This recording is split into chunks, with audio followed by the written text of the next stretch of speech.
അടുത്തതായിട്ട് ഉപഭോക്താവ് സംതൃപ്തിയും സംരക്ഷണവുമാണ്. മനുഷ്യൻ്റെ ആവശ്യങ്ങൾ തൃപ്തിപ്പെടുത്തുന്നതിനായി സാധനങ്ങളും സേവനങ്ങളും ഉപയോഗപ്പെടുത്തുന്ന ഉപഭോഗമാണ്. പിന്നെ അടുത്തത് വില കൊടുക്കാമെന്ന കരാറിലോ ഏതെങ്കിലും സാധനമോ സേവനമോ വാങ്ങി ഉപയോഗിക്കുന്ന വ്യക്തിയാണ് ഉപഭോക്താവ്. നമ്മുടെ ആവശ്യങ്ങൾ നിർവഹിക്കാൻ മുഖ്യമായും നാം ആശ്രയിക്കുന്നത് വിൽപ്പന കേന്ദ്രങ്ങളെയും സേവന കേന്ദ്രങ്ങളെയുമാണ്. ഉൽപാദനവും വിതരണവും ഉപഭോഗവും പരസ്പരം ബന്ധപ്പെട്ട സാമ്പത്തിക പ്രവർത്തനങ്ങളാണ്.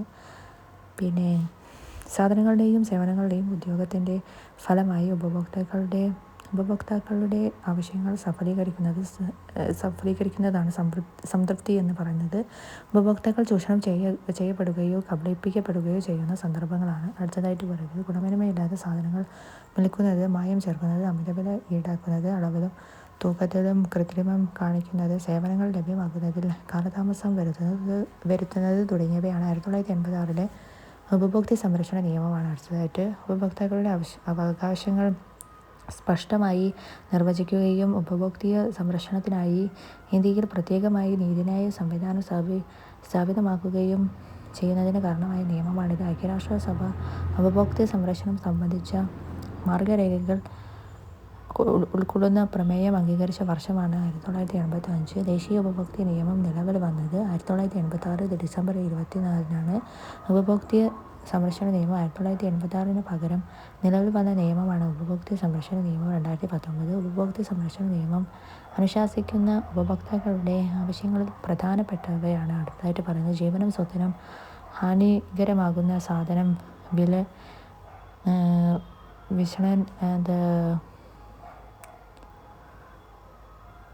വിപണനം ചെയ്യുന്നതിൽ നിന്നും സംരക്ഷണം ലഭിക്കുന്നതിനുള്ള അവകാശമാണ്. പിന്നെ സാധനങ്ങളുടെയും സേവനങ്ങളുടെയും ഗുണമേന്മ സംബന്ധിച്ച് വിവരങ്ങൾ ലഭിക്കുന്നതിനുള്ള അവകാശം, ന്യായവിലയ്ക്ക് സാധനവും സേവനവും ലഭിക്കാനുള്ള അവകാശം, ചെയ്യുന്നതിൽ നിന്നുള്ള സംരക്ഷണം ലഭിക്കുന്നതിനുള്ള അവകാശം, സാധനങ്ങളുടെ സേവനങ്ങളുടെ ഗുണമേന്മ സംബന്ധിച്ച് വിവരങ്ങൾ ലഭിക്കുന്നതിനുള്ള അവകാശം, ന്യായവിലയ്ക്ക് സാധനവും സേവനവും ലഭിക്കാനുള്ള അവകാശം, അധികാരികൾക്ക് മുന്നിൽ തർക്കങ്ങൾക്ക് പരിഹാരം തേടാനുള്ള അവകാശം, ഉപഭോക്തൃ വിദ്യാഭ്യാസം ലഭിക്കാനുള്ള അവകാശം തുടങ്ങിയവയാണ്.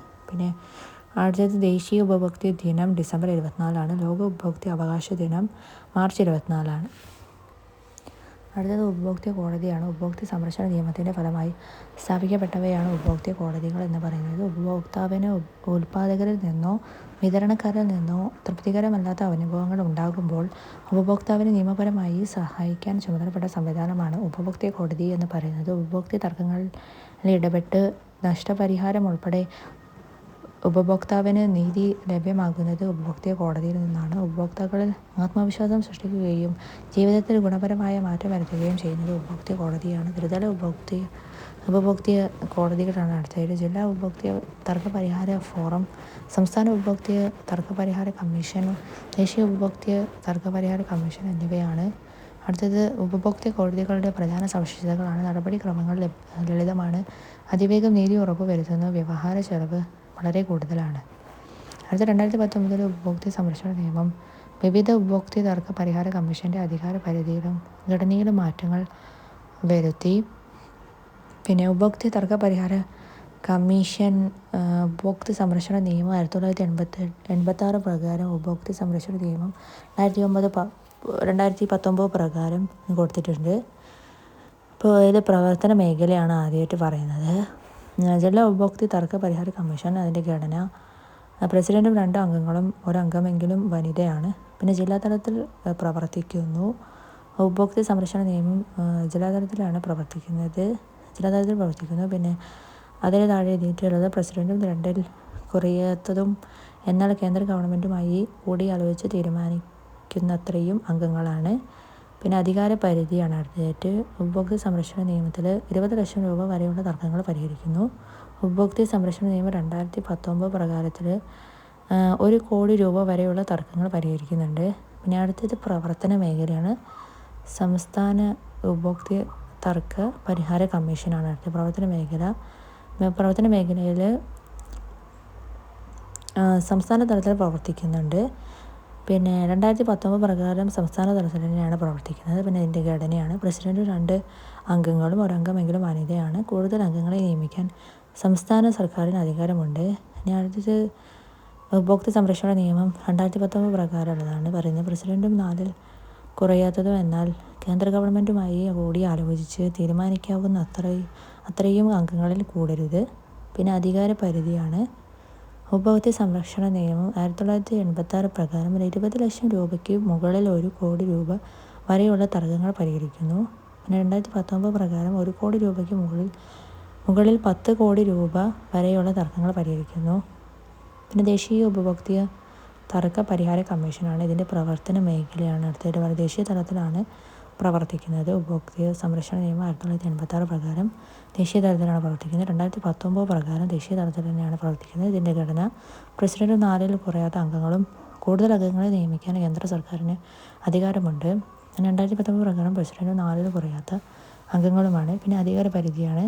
1 കോടി രൂപയ്ക്ക് മുകളിൽ നഷ്ടപരിഹാരം ആവശ്യപ്പെടുന്ന തർക്കങ്ങളാണ് 1986 പ്രകാരം. പിന്നെ 2019 പ്രകാരം 10 കോടി രൂപയ്ക്ക് മുകളിൽ നഷ്ടപരിഹാരം ആവശ്യപ്പെടുന്ന തർക്കങ്ങളാണ്. അടുത്തത് ഉപഭോക്താവിനുണ്ടാകുന്ന കഷ്ടനഷ്ടങ്ങൾ കോടതിയെ ധരിപ്പിക്കുന്നതിന് പരാതി വെള്ളക്കടലാസിൽ ലളിതമായി എഴുതി സമർപ്പിച്ചാൽ മതി. പരാതിക്കാരൻ ആവശ്യപ്പെടുന്ന നഷ്ടപരിഹാരത്തിൻ്റെ മൂല്യമനുസരിച്ച് കുറഞ്ഞ ഫീസ് ഈടാക്കുന്നുണ്ട്. ഉപഭോക്തൃ തർക്കത്തിൽ പരാതി നൽകാവുന്ന സന്ദർഭങ്ങളാണ്. അടുത്തതായിട്ട് വിലയ്ക്ക് വാങ്ങിയ സാധനത്തിന് കേടുപാടുകൾ അല്ലെങ്കിൽ പോരായ്മകൾ സംഭവിക്കുക, വിവിധ സർക്കാർ, സർക്കാരിതര സ്വകാര്യ സ്ഥാപനങ്ങളിൽ നിന്ന് ലഭിച്ച സേവനത്തിന് പോരായ്മകൾ ഉണ്ടാവുക, നിയമാനുസൃതം രേഖപ്പെടുത്തിയിട്ടുള്ളതോ നിർണയിക്കപ്പെട്ടിട്ടുള്ളതോ ആയ വിലയേക്കാൾ കൂടുതൽ തുക ഈടാക്കുക, മായം ചേർക്കൽ നിരോധന നിയമം ലംഘിക്കുക, ജീവന് ഹാനികരമായതോ സുരക്ഷിതമല്ലാത്തതോ ആയ സാധനങ്ങൾ വിൽക്കുക തുടങ്ങി. അടുത്തത് ന്യായഹരിതവും ഉപഭോക്താവിൻ്റെ സ്വാതന്ത്ര്യത്തെ പരിമിതപ്പെടുത്തുന്നതുമായ വ്യാപാര നടപടികൾ മൂലം നഷ്ടമാവുക, വിൽപ്പന ത്വരിതപ്പെടുത്തുന്നതിനു വേണ്ടി തെറ്റിദ്ധരിപ്പിക്കുന്ന പരസ്യങ്ങൾ നൽകുക തുടങ്ങിയവയാണ്. ഉപഭോക്തൃ തർക്കങ്ങളിൽ ഉപഭോക്തൃ കോടതി വഴി ലഭിക്കുന്ന പരിഹാരങ്ങളാണ്. അടുത്തതായിട്ട് പകരം സാധനം നൽകൽ, നൽകിയ പണം അല്ലെങ്കിൽ അധികമായി ഈടാക്കിയ പണം തിരിച്ചു നൽകൽ, നഷ്ടം നികത്തുന്നതിനുള്ള തുക ലഭ്യമാക്കൽ, സേവനത്തിൻ്റെ കോട്ടം പരിഹരിക്കാനുള്ള നിർദ്ദേശം നൽകൽ, ദോഷകരമായ വ്യാപാര നടപടികൾ നിർത്തലാക്കൽ, ഹാനികരമായ ഭക്ഷ്യവസ്തുക്കളുടെ വിൽപ്പന നിരോധിക്കൽ, പരാതി ചെലവ് ലഭ്യമാക്കൽ തുടങ്ങിയവയാണ്. 1986 ഉപഭോക്തൃ സംരക്ഷണ നിയമപ്രകാരം ഉപഭോക്തൃ കോടതികൾക്ക് പുറമെ രൂപം കൊടുത്ത ത്രിതല ഉപദേശ സമിതികളാണ്. അടുത്തതായിട്ട് പറയുന്നത് ജില്ലാ ഉപഭോക്തൃ സംരക്ഷണ കൗൺസിൽ, സംസ്ഥാന ഉപഭോക്തൃ സംരക്ഷണ കൗൺസിൽ, ദേശീയ ഉപഭോക്തൃ സംരക്ഷണ കൗൺസിൽ. അതത് സർക്കാരുകൾക്ക് ഉപഭോക്താവിൻ്റെ അവകാശങ്ങളുമായി ബന്ധപ്പെട്ട കാര്യങ്ങളിൽ ഉപദേശം നൽകുക എന്നത് ഈ സമിതികളുടെ ധർമ്മമാണ്. ഉപഭോക്തൃ സംരക്ഷണ നിയമത്തിന് പുറമെ ഉപഭോക്തൃ സംരക്ഷണത്തിനായി നിലവിലുള്ള പ്രധാനപ്പെട്ട നിയമങ്ങളാണ് അടുത്തതായിട്ട് പറയുന്നത്. സാധന വിൽപ്പന നിയമം 1930.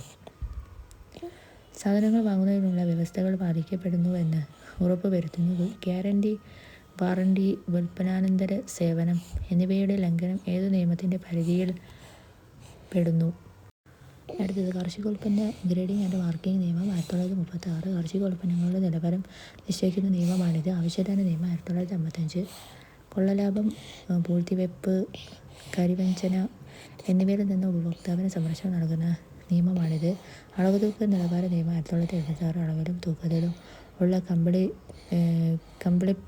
കമ്പിളി പിക്കലുകൾ തടയുന്നതിന് വേണ്ടിയുള്ള നിയമമാണിത്. ഉപഭോക്താക്കളുടെ താൽപ്പര്യങ്ങൾ സംരക്ഷിക്കുന്ന വകുപ്പുകളും സ്ഥാപനങ്ങളുമാണ്. അടുത്തതായിട്ട് ബിഗത് മെട്രോളജി വകുപ്പ് അളവുതൂക്ക നിലവാരം ഉറപ്പ് വരുത്തുന്നു. ഭക്ഷ്യസുരക്ഷാ വകുപ്പ് ഭക്ഷ്യവസ്തുക്കളുടെ ഗുണമേന്മ ഉറപ്പ് വരുത്തുന്നു.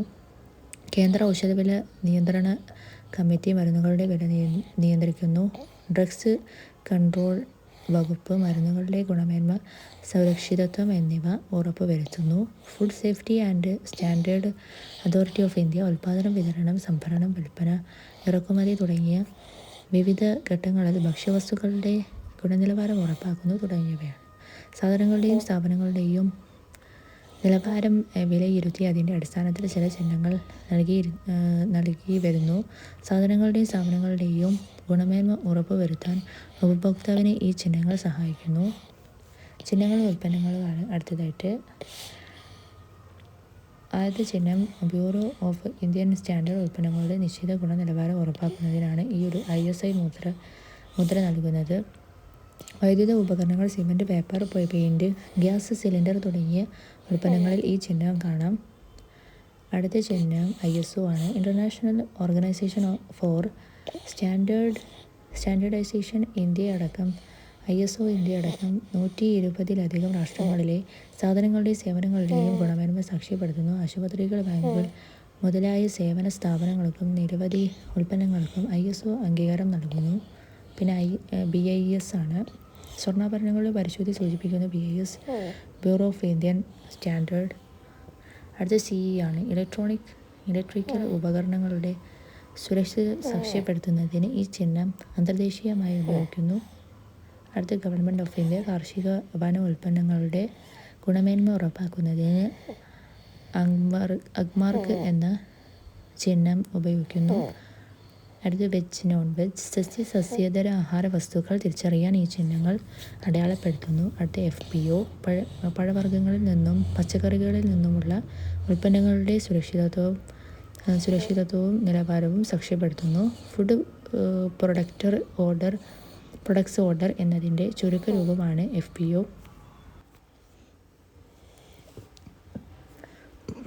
അടുത്തത് സമൂഹത്തിൻ്റെ ഇടപെടലാണ്. ഔദ്യോഗിക സംവിധാനങ്ങളും നിയമങ്ങളും കൊണ്ട് മാത്രം ഉപഭോക്താക്കളുടെ സംതൃപ്തി പൂർണ്ണമായി ഉറപ്പുവരുത്താനാകില്ല. ജാഗ്രതയുള്ള ഒരു സമൂഹത്തിൻ്റെ ഇടപെടൽ ഇക്കാര്യത്തിൽ അനിവാര്യമാണ്. സാമൂഹിക ഇടപെടൽ സാധ്യമാക്കുന്ന വിധങ്ങളാണ് അടുത്തതായിട്ട് ഉപഭോക്തൃ സംഘടനകളുടെ പ്രവർത്തനം, ഉപഭോക്തൃ ബോധവൽക്കരണം, പൊതു താൽപ്പര്യ ഹർജികൾ സമർപ്പിക്കൽ തുടങ്ങിയവയാണ്. അടുത്തതായിട്ട് ഉപഭോക്തൃ വിദ്യാഭ്യാസം ഉപഭോക്തൃ സങ്കീർണവും വിപുലവുമാക്കുന്ന ഘടകങ്ങളാണ്. അടുത്തതായിട്ട് പറയുന്നത് ഉൽപ്പന്നങ്ങളുടെ വൈവിധ്യം, വ്യക്തിപരമായ താൽപ്പര്യങ്ങൾ, പെരുകി വരുന്ന ആവശ്യങ്ങൾ, കമ്പോള ശക്തികളുടെ സ്വാധീനം എന്നിവയാണ്. ഉപഭോക്താവ് ശരിയായ ശീലം ആർജിക്കുന്നതിന് അനിവാര്യമായ ഘടകമാണ് ഉപഭോക്തൃ വിദ്യാഭ്യാസം. ഉപഭോക്തൃ വിദ്യാഭ്യാസത്തിന് വേണ്ട മാർഗങ്ങൾ ബോധവൽക്കരണ പരിപാടികൾ, പാഠ്യപദ്ധതിയിൽ ഉൾപ്പെടുത്തൽ, ദിനാചരണം തുടങ്ങിയവയാണ്. ഉപഭോക്തൃ വിദ്യാഭ്യാസം ഏതെല്ലാം വിധത്തിലാണ് ഉപഭോക്താവിനെ ശാക്തീകരിക്കുന്നത്? ആദ്യത്തേത്, ആവശ്യങ്ങൾ കൃത്യമായി നിജപ്പെടുത്തി ഉപഭോഗം നടത്താൻ തയ്യാറാകുന്നു. ഉൽപ്പന്നങ്ങളെയും സേവനങ്ങളെയും സംബന്ധിച്ച് അറിവ് നേടാൻ സന്നദ്ധരാകുന്നു. ശരിയായ തിരഞ്ഞെടുക്കലിന് പ്രാപ്തി നേടുന്നു. അവകാശബോധമുള്ള ഉപഭോക്താവായി മാറുന്നു. ഉപഭോക്തൃ പ്രശ്നങ്ങളിൽ ഇടപെടൽ ശേഷി നേടുന്നു തുടങ്ങിയവയാണ്. ഉപഭോക്തൃ വിദ്യാഭ്യാസം നൽകുന്നതിൻ്റെ ഫലമായി രൂപപ്പെടുന്ന ഉപഭോക്തൃ ശീലങ്ങളാണ് അടുത്തതായിട്ട് പറയുന്നത്. സാധനങ്ങൾ വാങ്ങുമ്പോൾ ബില്ല് ചോദിച്ചു വാങ്ങുക. അളവും തൂക്കവും ശരിയാണെന്ന് ബോധ്യപ്പെടുക. പാക്ക് ചെയ്ത സാധനങ്ങൾ വാങ്ങുമ്പോൾ ഉൽപ്പന്നത്തിൻ്റെ പേര്, പാക്ക് ചെയ്ത തീയതി, കാലാവധി, തൂക്കം, വില, നിർമ്മാതാവിൻ്റെ അല്ലെങ്കിൽ വിതരണക്കാരുടെ മേൽവിലാസം എന്നിവ ഉണ്ടെന്ന് ഉറപ്പുവരുത്തുക.